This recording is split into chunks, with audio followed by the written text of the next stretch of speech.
कोई अपने financial future को कैसे बदल सकता है। आज हम के सिन्हा की नेटवर्क मार्केटिंग और सेल्स गाइड से यही समझने की कोशिश करेंगे। देखिए, ये सिर्फ पैसा कमाने के बारे में नहीं है, बल्कि ये एक पूरी तरह से नया जीवन जीने का तरीका खोजने के बारे में है। शुरुआत करते हैं इस दमदार विचार के साथ। जब बिल गेट्स जैसा इंसान ये कहे कि अगर उन्हें सब कुछ दोबारा शुरू करना पड़े तो वो नेटवर्क मार्केटिंग चुनेंगे, तो सोचना तो बनता है कि इस बिजनेस मॉडल में कुछ तो खास जरूर है। ये सिर्फ एक मौका नहीं, बल्कि एक बहुत ही शक्तिशाली प्लेटफॉर्म है। तो चलिए अब जरा गहराई में उतरते हैं। इस किताब का जो पहला और सबसे बड़ा आइडिया है वो ये है कि नेटवर्क मार्केटिंग सिर्फ एक बिजनेस नहीं है, ये आशा का व्यवसाय है। ये उन लोगों को एक नई उम्मीद देता है जो शायद अपनी जिंदगी की चुनौतियों से थक चुके हैं। अब जरा इस स्लाइड पर नजर डालिए, जो पारंपरिक काम और नेटवर्क मार्केटिंग के बीच का फर्क साफ साफ दिखाती है। एक तरफ है 9 से 5 की नौकरी, सिर पर बॉस, टारगेट का प्रेशर और एक तय सैलरी। और दूसरी तरफ है नेटवर्क मार्केटिंग, जहां इंसान अपना खुद का बॉस होता है, इनकम की कोई लिमिट नहीं होती और दूसरों की मदद करके ही सफलता मिलती है। ये काम करने के तरीके में एक जबरदस्त बदलाव है। तो सवाल ये उठता है कि इस फील्ड में कामयाब होते कैसे हैं। देखिए, कामयाबी कोई तुक्का नहीं है। ये कुछ खास गुणों और स्किल्स पर टिकी होती हैं जिन्हें सीखा जा सकता है। चलिए देखते हैं कि एक बेहतरीन सेल्स पर्सन बनने के लिए क्या जरूरी है। यहाँ 4 बहुत ही बुनियादी सिद्धांत हैं। पहला, एक मुस्कान जो भरोसे का दरवाजा खोलती है। दूसरा, दोस्त बनाना, दुश्मन नहीं, क्योंकि हर रिश्ता एक अवसर होता है। तीसरा, अपनी बिक्री से पहले ग्राहक के फायदे के बारे में सोचना। और चौथा, इतनी बेहतरीन सर्विस देना कि ग्राहक हमेशा के लिए जुड़ जाएं। ये सिर्फ बेचने की तकनीकें नहीं, बल्कि असल रिश्ते बनाने के तरीके हैं। चलिए अब एक बहुत ही पावरफुल कहानी पर चलते हैं। एक ऐसी कहानी जो पैसे के लिए काम करने और एक ऐसा सिस्टम बनाने के बीच का फर्क समझाती है जो हमारे लिए पैसा बनाता है। ये कहानी है 2 दोस्तों शंकर और संजय की। शंकर ने बाल्टी से पानी ढोकर तुरंत पैसा कमाया, लेकिन वो जल्दी थक गया। वहीं संजय ने शॉर्ट टर्म फायदे को छोड़कर एक पाइपलाइन बनाने में मेहनत की। शुरू में उसे कुछ नहीं मिला, लेकिन कुछ सालों बाद उसकी पाइपलाइन उसे लगातार पैसा और आज़ादी दे रही थी, जबकि शंकर अब भी संघर्ष कर रहा था।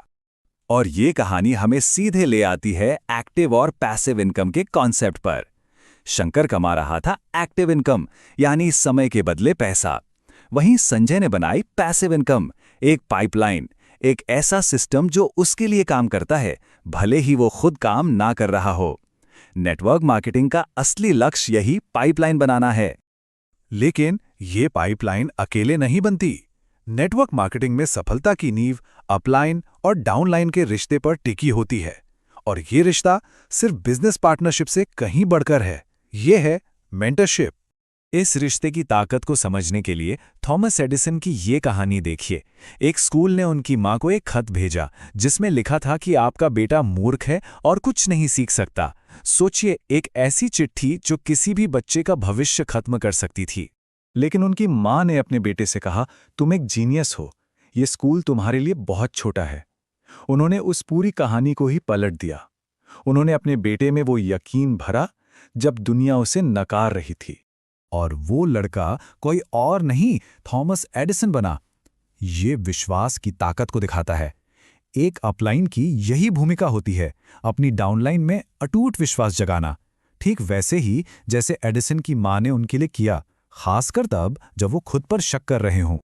चलिए अब तरीकों और तकनीक से आगे बढ़कर माइंडसेट की बात करते हैं। किताब में भगवत गीता से प्रेरित सफलता के गहरे मनोवैज्ञानिक सिद्धांतों पर भी बात की गई है, जो एक्शन से पहले की सोच पर जोर देते हैं। यहाँ एक बहुत ही पावरफुल तुलना की गई है। कृष्ण जो मेंटर या आत्मा के प्रतीक हैं, और अर्जुन जो योद्धा या शरीर के प्रतीक हैं। जीत तभी मिलती है जब कृष्ण यानी विचार और रणनीति और अर्जुन यानी कर्म और एक्शन एक साथ मिलकर काम करते हैं। जब सोच और काम में तालमेल होता है तो सफलता निश्चित है। और इस तालमेल को बनाने के लिए पुस्तक की 6 शक्तियों में से इन 3 पर फोकस किया गया है। पहली, सुनने की शक्ति, ताकि दूसरों की ज़रूरतों को समझा जा सके।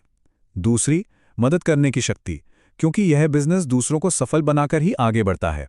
और तीसरी, बोलने की शक्ति, यानी सकारात्मक शब्दों से खुद में और दूसरों में आत्मविश्वास भरना। और आखिर में ये सारी बातें हमें एक बहुत ही ज़रूरी सवाल पर लाकर खड़ा कर देती हैं। क्या किसी के विचार और उसके कर्म एक सीध में हैं? क्या अंदर का कृष्ण और बाहर का अर्जुन एक ही दिशा में काम कर रहे हैं? क्योंकि असली सफलता का राज इसी तालमेल में छुपा है।